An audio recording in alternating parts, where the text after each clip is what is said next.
कर madam. Hello ma'am, माझं नाव प्रियांका भगवान लायगुडे. मी वाळीण या गावातून बोलतीये. तर तुम्ही जे आमच्यासाठी प्रोडक्ट आणलं त्या प्रोडक्टसाठी आमच्या कसं गावाकडे एक आउटसाईड पडते. आउटसाईडमध्ये महिला कसं असतं, फक्त शेती, मुलं आणि घर ह्याच्यावरच इन्व्हॉल्व असतात. मग या प्रोडक्टमधून मला तरी असं वाटलंय की बाबा ह्याच्यातून तुम्ही बाहेर पडू शकता, की स्वतः एक की नाही का कम्प्लीट वुमेन म्हणजे स्वतःच्या स्वतःवरती डिपेंड असलेली वुमेन. मला तर वाटलं की तुमच्या या प्रोडक्टमधून ती होऊ शकते. आणि मोबाईलवरती आपण तसंही रील्स बघतो, गेम्स टाकतो, फालतू टाइम तर त्याच्यात वेस्टच करतो. मग ह्याच्यातून थोडासा वेळ काढला तुम्ही तुमच्यासाठी स्वतःसाठी, की बाबा मी कमीत कमी म्हणू शकते की मी स्वतःवरती निर्भर आहे, की दुसऱ्यावरती नाहीये. त्याच्यासाठी तुम्ही वेळ काढलाय आणि त्याच्यातून तुम्ही जर पुढे जात असाल तर आम्ही हे नक्की प्रोडक्ट यूज करू शकतो.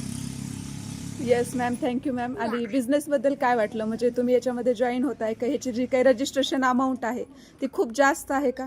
नाही, अमाऊंट तसे आपण एखाद्या शॉपमध्ये गेलो, मॉलमध्ये गेलो, तसे लेडीज लोकांना कसं असतं की किती पैसे काय असले तरी कमीच असतात. त्या शेती करू नाही तर कुठला मोठा बिझनेस करू, पण त्याच्यामध्ये कसं 2,000 रुपये इन्व्हेस्ट करू शकतो. नंतर त्याच्यातून प्रॉफिट आपल्यासाठीच आहे. पण एकदा कशात तरी आपण इन्व्हॉल्व झालो तरच आपल्याला कळणार नाही का पुढे बाबा आपले पैसे कुठं चालले, काय पुढं देश कुठं चाललाय आणि आपण कुठे आहे असं.